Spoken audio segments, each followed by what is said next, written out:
Okay, in this example I'm going to show you what to do if you want your sprite to follow your explorer's line, or the path they follow on the map. So I have my boat there, and I click and I drag in the on green flag start in a certain position because I want it to start wherever my explorer starts their expedition. So I click and drag it, then it gives me my X and Y coordinates. So then I'm going to add that to the go to XY block that I copied into that sprite.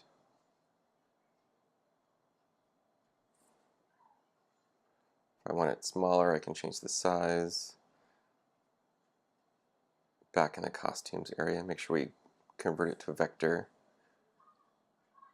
X and Y gives me my X and Y, so I'll put that into my go to X and Y block.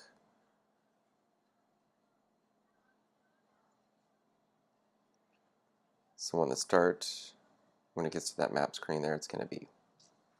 So this is another when the sprite is clicked, then I want it to follow the path, and I can add my speaking blocks after that. So I'm going to have it glide, this is in the motions, for a certain amount of seconds to a certain X and Y coordinate.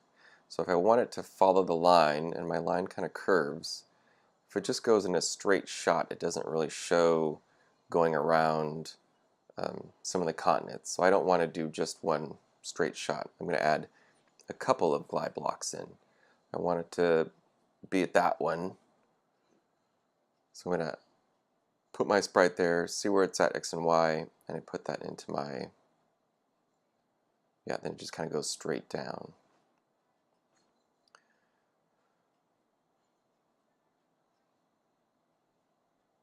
So I'm going to add another one before that one so I can kind of get it to curve around South America there. So I get the start. So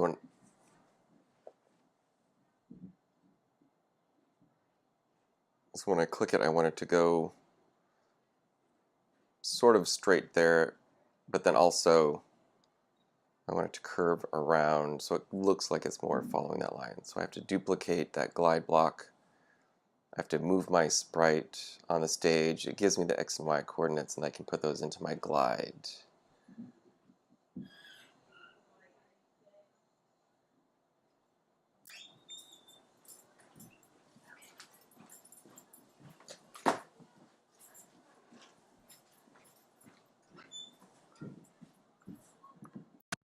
Depending on how much detail I have, I can add more glide blocks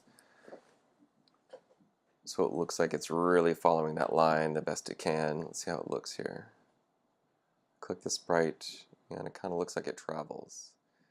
This takes time, remember. Alright, so I'm just going to speed it up through adding all these glide blocks. It's the same process. So my path takes us all the way over to the map, and this is the whole world. It goes around the world. So I'm going to need to get him to the other side, but without the sprite showing. So when I get to that point, if you get to this point, I'm going to need to add in a hide block. So when it gets to that spot, it's going to hide. So when I click the sprite, it's going to follow the line. I've added all those hide blocks. Once it gets down to the last glide, it's going to hide. Okay, now that I have that hide block in there, I also need a show. We need to have a hide and show in the same script here. So I added the show when the green flag is clicked to make sure it's going to be there. I added another glide block after the hide so that it's going to get to where I need it to be. Once I click my sprite and drag it to the spot I want it to show up again, now I know those X and Y coordinates, I can add those in. So in that string, I hide, I glide it to where it needs to come in, then I'm going to show it again.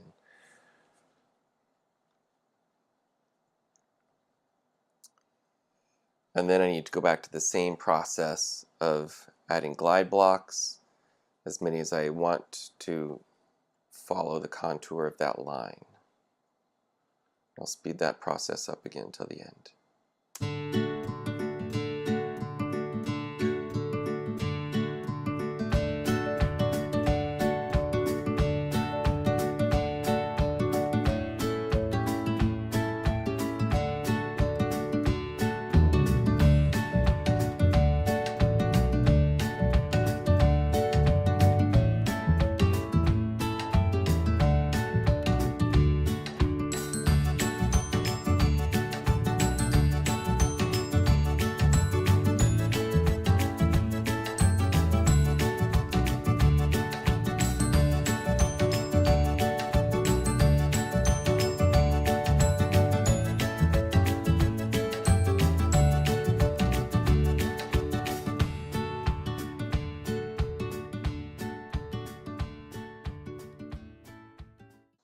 Okay, so now that I've got my whole Explorer path mapped out with all my glide blocks, now I want to see, once I run it through, I need to work the timing a little bit.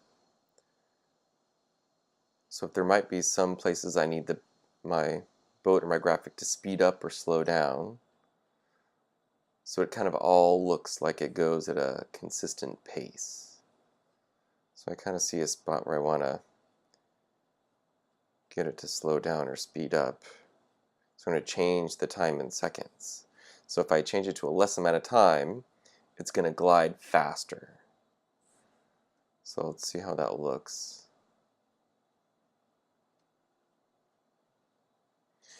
So I needed to switch to the other side a little bit faster because I want it to look kind of seamless when it goes into its hide and then moves. So I need to make that one go a little faster. It looks good.